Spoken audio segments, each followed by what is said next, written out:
Una tragedia sul lavoro, un 41enne sta lavorando con il trattore sulle colline di Farra di Soligo, all'improvviso il mezzo si ribalta schiacciandolo. Giornata di scioperi e manifestazioni dei metalmeccanici in tutto il Veneto dopo il grave incidente avvenuto alle acciaierie venete domenica a Padova. Tragedia questa mattina in A4 all'altezza di Dolo, trentenne per motivi ancora sconosciuti attraversa la carreggiata e viene travolto, non si esclude il gesto estremo, indaga la polstrada. Stroncato da un tumore a soli 21 anni, Maserata piange la scomparsa di Alberto Gattelle 3 mesi fa, la terribile diagnosi. Maxi sequestro della Guardia di Finanza di Padova, 180.000 giocattoli non sicuri recuperati dalle fiamme gialle per un valore di 600.000 euro. Giovane vicentino si invaghisce di una 39enne ma lei non ne vuole sapere e lui la tormenta arrivando a tappezzare di volantini la zona dove lei abita con foto osè. Tappa veneta oggi del Giro d'Italia, la carovana rosa passerà nel veneziano per poi arrivare al traguardo di Nervesa della Battaglia nei luoghi della Grande Guerra. Questi i titoli della prima edizione dei telegiornali di Antenna 3. Buongiorno, in apertura purtroppo l'ennesima tragedia sul lavoro proprio nel giorno in cui i metalmeccanici veneti si fermano in segno di protesta dopo il dramma alle acciaierie venete di Padova. Un 41enne questa mattina a Farra di Soligo in provincia di Treviso, mentre stava lavorando con il suo trattore, è rimasto schiacciato dal mezzo che si è ribaltato. Il mondo del lavoro veneto registra un nuovo infortunio mortale, questa volta in agricoltura. Alle 9:30 di questa mattina sulle colline di Collagù a Farra di Soligo ha perso la vita un agrotecnico di 41 anni, Andrea Bortolin, del posto, schiacciato dal peso del suo trattore che si è ribaltato mentre lo sfortunato conducente lavorava nel vigneto. Sul luogo è arrivato in pochi minuti l'elisoccorso del SUEM 118 da Treviso, ma per Bortolin non c'era più nulla da fare. Al momento della tragedia pare stesse irrorando le viti poco lontano dalla zona del santuario. Improvvisamente, a causa della pendenza del terreno, il mezzo agricolo si è rovesciato rotolando giù per un pendio e schiacciando il 42enne, il cui corpo, ormai senza vita, è stato ritrovato qualche metro più in su. Sul caso indagano i carabinieri di Col San Martino e gli ispettori dello Spisal, che dovranno verificare se si sia trattato di un errore umano o se all'origine dell'incidente non ci siano responsabilità o negligenze. Di tragedie sul lavoro e necessità di formazione aveva parlato in settimana anche il presidente del Veneto Luca Zaia, accennando proprio ai rischi in agricoltura. Gli investimenti sono stati fatti, siamo anche una regione molto operosa e molto piena di attività, vediamo ad esempio che c'è un sacco di incidenti nel mondo dell'agricoltura. Questo ci fa capire che forse il tema della formazione rispetto ai cappottamenti dei trattori, le barre antinfortunistiche e quant'altro sono uno dei grandi temi, piuttosto che i cantieri edili, altro tema nel quale ci sono incidenti e così via. Quindi direi senza criminalizzare e generalizzare e senza assolvere nessuno si deve affrontare il tema. Come già anticipato, oggi giornata di scioperi e manifestazioni in tutto il Veneto da parte dei metalmeccanici dopo il grave incidente avvenuto domenica alle acciaierie venete di Padova. Oggi un presidio davanti alle acciaierie venete di Riviera Francia con sciopero di 4 ore dei metalmeccanici a Padova e di 2 ore nel resto della regione. Intanto la parte della fabbrica in cui è avvenuto l'incidente domenica rimane sotto sequestro. Si tratta dello stabilimento dell'acciaieria in cui avviene la prima parte del processo di produzione. Gli altri reparti continuano a funzionare con un numero ridotto di operai per la consegna di semi lavorati e per alcune produzioni con il materiale disponibile. E sono 7 le persone iscritte al registro degli indagati. Ci sono il titolare, il direttore dello stabilimento, Alessandro Banzato e Giorgio Zuccaro. Si tratta di un atto dovuto, collegato alla perizia dei macchinari, affidata dal pubblico ministero a 2 ingegneri meccanici dell'Università di Padova. Gli altri indagati sono il presidente e 2 consiglieri della Danieli di Buttrio, il legale rappresentante della ditta incaricata della manutenzione degli impianti di Camin, il responsabile dell'azienda che avrebbe rilasciato il certificato di conformità del prodotto alle norme europee. Tragedia questa mattina lungo l'autostrada A4 all'altezza di Dolo, un uomo è stato travolto mentre stava attraversando a piedi la carreggiata. Ci racconta tutto in collegamento Tiziana Bolognani. Buongiorno Tiziana. Sì, buongiorno da Venezia. La tragedia di cui vi parliamo è accaduta alle 8:30 di questa mattina al chilometro 374 della A4 nelle vicinanze del bivio con la tangenziale, la 57 nel territorio di Dolo. Per capirci siamo in prossimità dell'area di servizio di Arino. Per cause tuttora sconosciute un giovane dell'apparente età di 30 anni è stato investito e ucciso mentre a piedi attraversava la carreggiata. La vittima sarebbe di nazionalità romena e per il momento siamo in grado di riferirvi solo pochi dettagli emersi dalle indagini della Polizia Stradale di Mestre, che sta lavorando per identificare la vittima. Nella ricostruzione della dinamica dell'investimento non viene però escluso il gesto volontario del trentenne.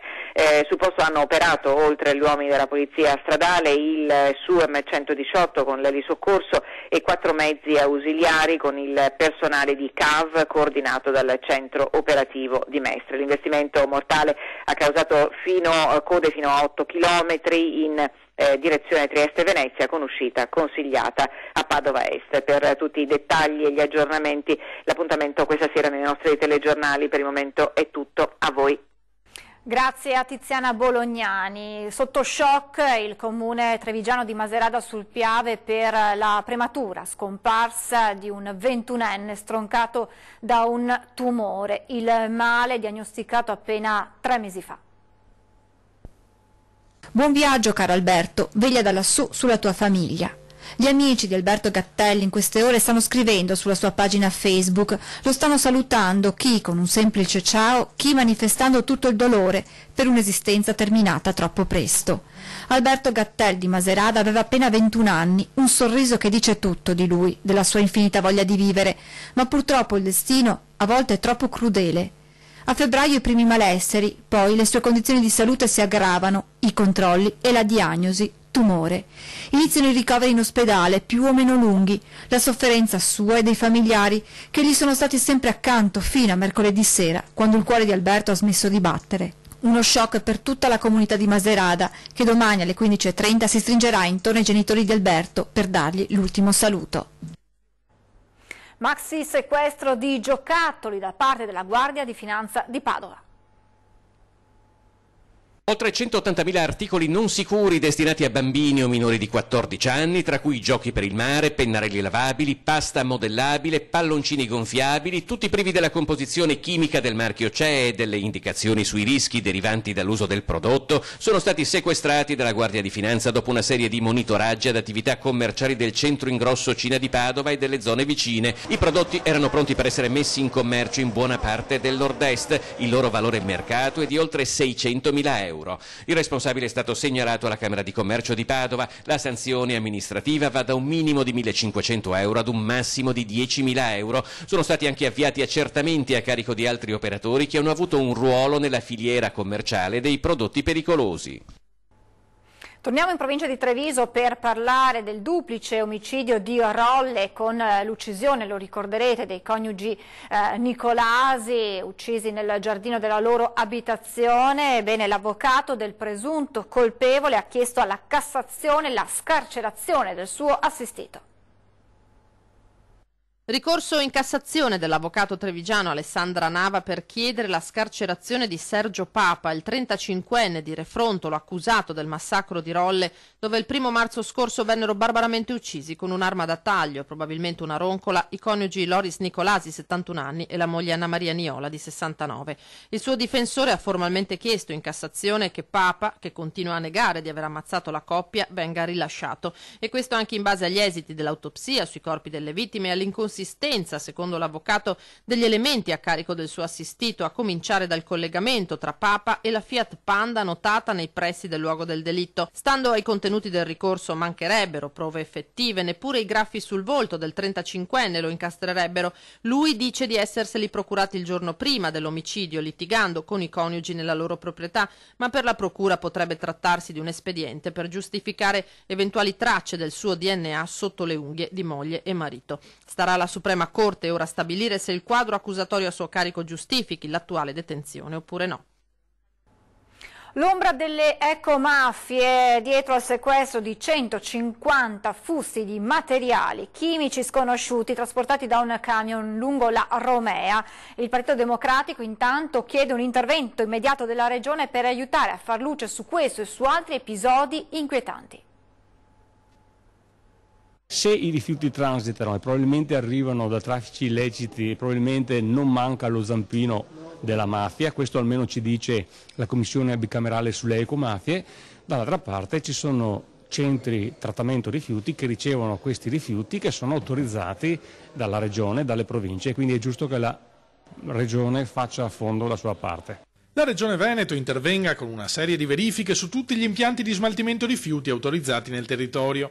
La richiesta arriva tramite un'interrogazione depositata in queste ore dal consigliere democratico Andrea Zanoni dopo il sequestro da parte della Procura veneziana di 20 tonnellate di prodotti chimici sconosciuti. Il tir che li trasportava viaggiava lungo la Romea, diretto a un impianto per il trattamento di rifiuti speciali di Motta di Livenza.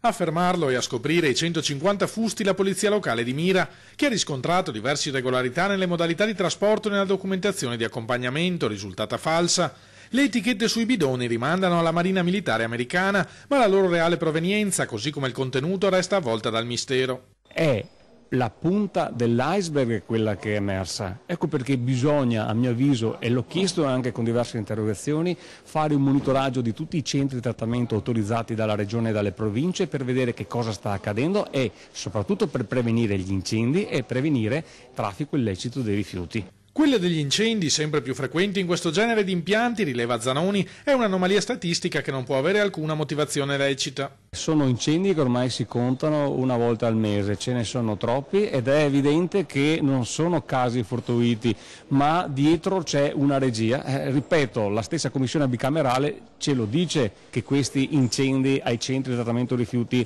sono molto sospetti. Giovane vicentino, dopo una notte d'amore, si invaghisce di una 39enne, ma lei non ne vuole sapere e lui la tormenta, arrivando a tappezzare di volantini la zona in cui lei abita con sue foto osè. Vicenza, 29 anni lui, 39 lei, la passione di una notte che si trasforma in un incubo per la donna. Per lei doveva essere una storia di una sera, ma lui invece se n'era invaghito pensando ad una storia d'amore e quando lei gli aveva fatto capire chiaramente che non era interessata, lui è andato fuori di testa. Il 29enne ha cominciato a tartassare la donna di telefonate, messaggi, arrivando ad appostamenti e pedinamenti, fino a giungere a stampare foto di lei in topless e realizzando volantini con tanto di scritta ingiuriosa nei confronti della 39enne e tappezzando la zona della città dove la donna abita. La 39enne a questo punto ha sporto denuncia, la procura ha aperto un'inchiesta a carico del giovane domiciliato a Camisano e al momento disoccupato. Per lui le accuse sono di stalking, ma potrebbe essergli contestato anche il reato di diffamazione. Un camion ha improvvisamente preso fuoco in un cantiere ad Albignasego, in provincia di Padova. Ad accorgersi della presenza di fumo nella cabina guida di un camion e cercare di individuare il focolaio sono stati gli operai intenti ad ultimare il carico del cassone di terra proveniente da uno scavo. Alla fine, per domare il rogo divampato in via San Giorgio ad Albignasego, sono dovuti intervenire i vigili del fuoco di Padova, che hanno avuto ragione delle fiamme dopo circa un'ora e mezza. La politica con la bozza di contratto di governo di Lega e Movimento 5 Stelle, 39 pagine sotto la lente di ingrandimento di categorie economiche, sindacati, tra scetticismo e attesa. Tutti però chiedono che la trattativa venga chiusa e che si inizi a lavorare. Sono ancora diversi i punti da rivedere, ma è pur sempre una prima bozza dell'atteso contratto di governo firmato Lega Movimento 5 Stelle. 39 pagine che toccano gli aspetti più importanti della vita sociale ed economica degli italiani. Occhi puntati sulle voci che riguardano l'economia, con quel reddito di cittadinanza al centro della campagna elettorale per le politiche, che funzionerà solo quando saranno realmente operativi i centri per l'impiego, e poi il ritorno dei voucher e la conciliazione sulle cartelle esattoriali. Una serie di capitoli e sottocapitoli che già non mancano di far discutere le categorie economiche e sociali.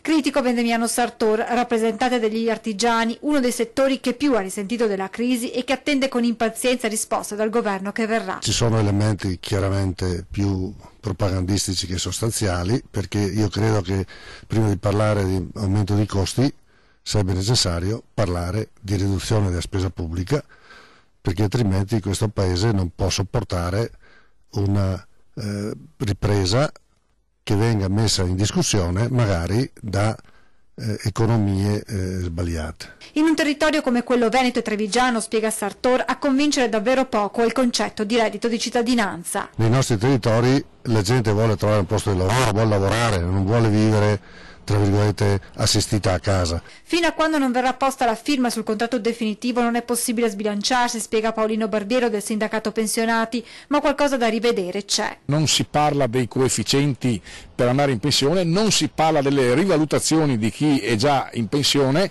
quindi ci sono alcuni elementi che vanno chiariti. Da capire poi cosa succederà con la legge Fornero. Noi l'abbiamo chiesto come sindacato di superare la legge Fornero, ma anche altre norme negative che, se non vengono tolte, non danno una risposta complessiva al sistema previdenziale italiano, perché ormai è una sovrapposizione di norme fatte negli ultimi 30 anni e ci sono molte incongruenze da mettere a posto. Questa è una formula di governo talmente inedita che non ci sono termini di paragone, dobbiamo solo aspettare, spiega Massimo Zanon, presidente di Confcommercio Veneto. Per quanto riguarda le imprese, da sempre sia il Movimento 5 Stelle sia la Lega hanno posto al loro interno del dibattito politico grande attenzione. Chiaramente rispetto alle aspettative delle singole categorie probabilmente c'è bisogno di un periodo di assestamento, vediamo cosa succede. Ci fermiamo, pochi secondi di pubblicità e poi parliamo del Giro d'Italia che oggi arriva in Veneto. A tra poco.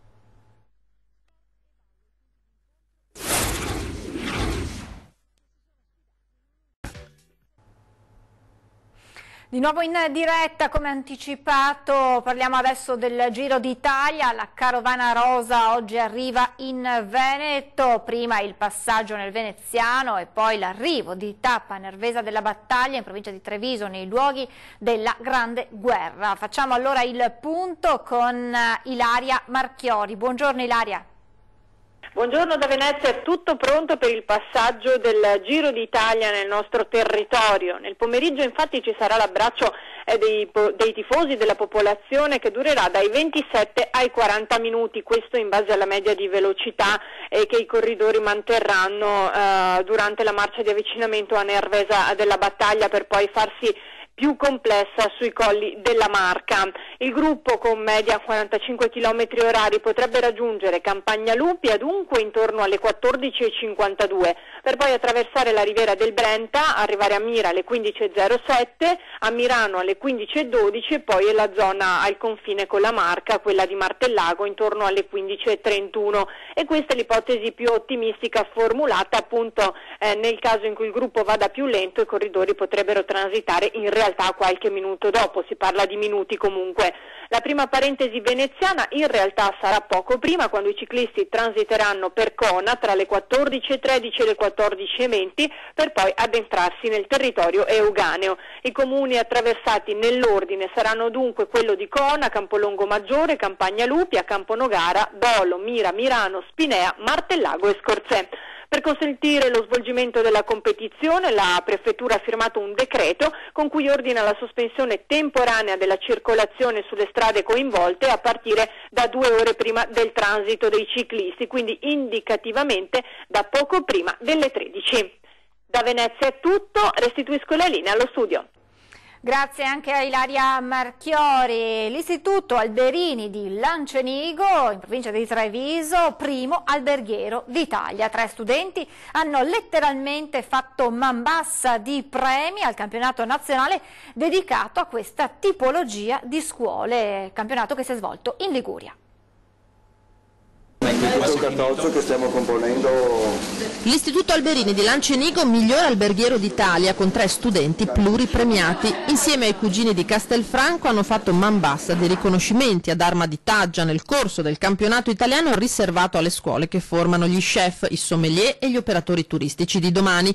La premiazione nella suggestiva cornice del Teatro Ariston di Sanremo. Non posso che ringraziare Brando, Sara e Alessandro delle loro prestazioni. Noi crediamo che il risultato di singoli dipenda dal risultato di una grande squadra. Noi abbiamo veramente tantissimi bravi ragazzi, è stata una competizione molto significativa perché tutte le scuole d'Italia hanno partecipato e ognuno cercava di mettere in mostra quello che sapeva fare. 3 premi per Sara, prima assoluta nella gara di sala e bar e miglior giovane sommelier d'Italia. Secondo posto per Brando nella prova di enogastronomia e cucina, tra i primi 5 in accoglienza turistica Alessandro, tutti 17enni, tutti con grandi aspettative per il futuro.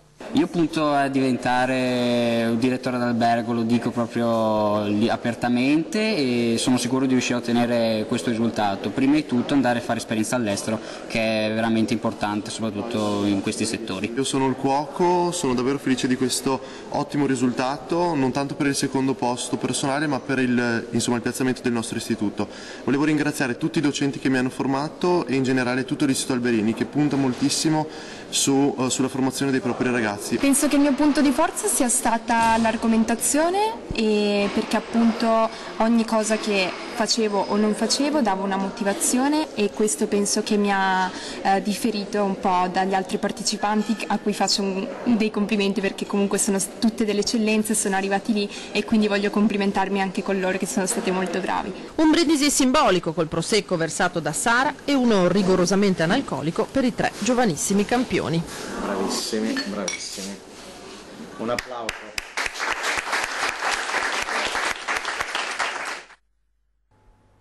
Presentato il Giugno Antoniano 2018, dal 26 maggio al 23 giugno celebrazioni e tanti eventi alla Basilica di Sant'Antonio, ma anche in centro a Padova. Un evento in particolare sarà rivolto ai giovani e ha caratterizzato il logo della manifestazione con un Sant'Antonio molto giovane.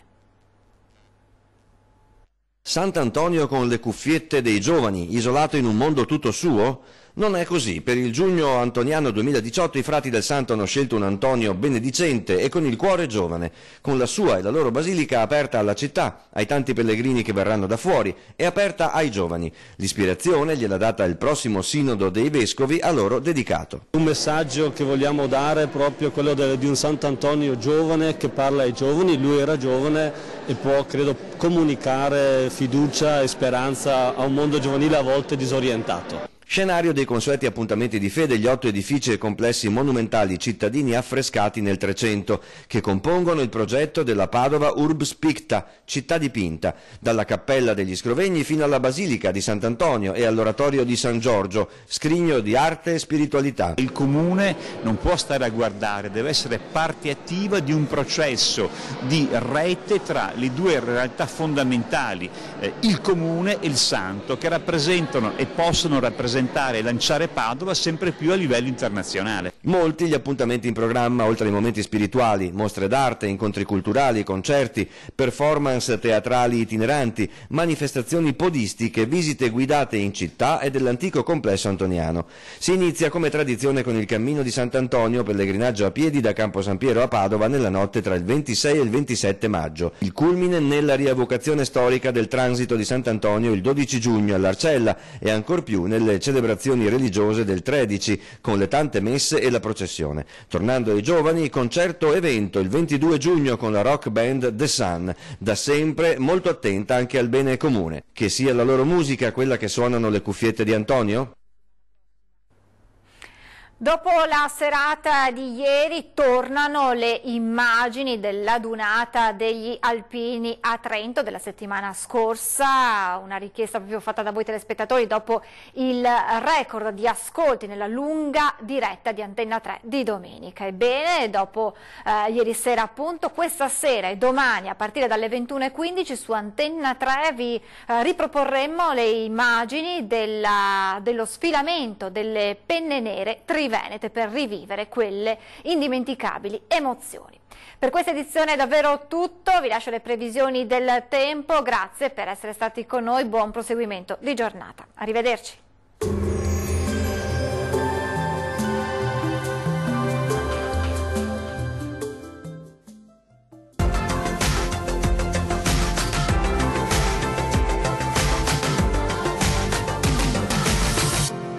prosegue un tempo lievemente instabile sulle nostre regioni. Vediamo il dettaglio di venerdì 18 maggio. In Veneto bel tempo al mattino con ampio soleggiamento su tutte le città. Dal pomeriggio qualche rovescio temporale sarà possibile sul Rodigino, sempre tanto sole altrove con cielo sereno o poco nuvoloso. Clima gradevole con temperature minime tra 11 e 15 gradi. Le massime invece saranno tra i 19 e i 23 gradi circa. Sul Friuli Venezia Giulia tempo buono al mattino con prevalenza di sole. Dal pomeriggio rovesci e temporali sparsi ma frequenti, possibili un po' ovunque sulla regione, alternati comunque a qualche pausa più asciutta e soleggiata. Diamo uno sguardo alle temperature, le minime saranno comprese tra 12 e 14 gradi, le massime invece saranno tra 21 e 23 gradi. Troviamo una situazione simile anche sul Trentino Alto Adige, dove avremo condizioni di maltempo diffuso con piogge e fenomeni temporaleschi un po' ovunque sul territorio, localmente anche di moderata intensità. Le temperature minime saranno oscillanti tra 9 e 10 gradi circa, le massime invece tra 22 e 23 gradi. Dal meteo di Antenna 3 per ora è tutto, arrivederci al prossimo aggiornamento.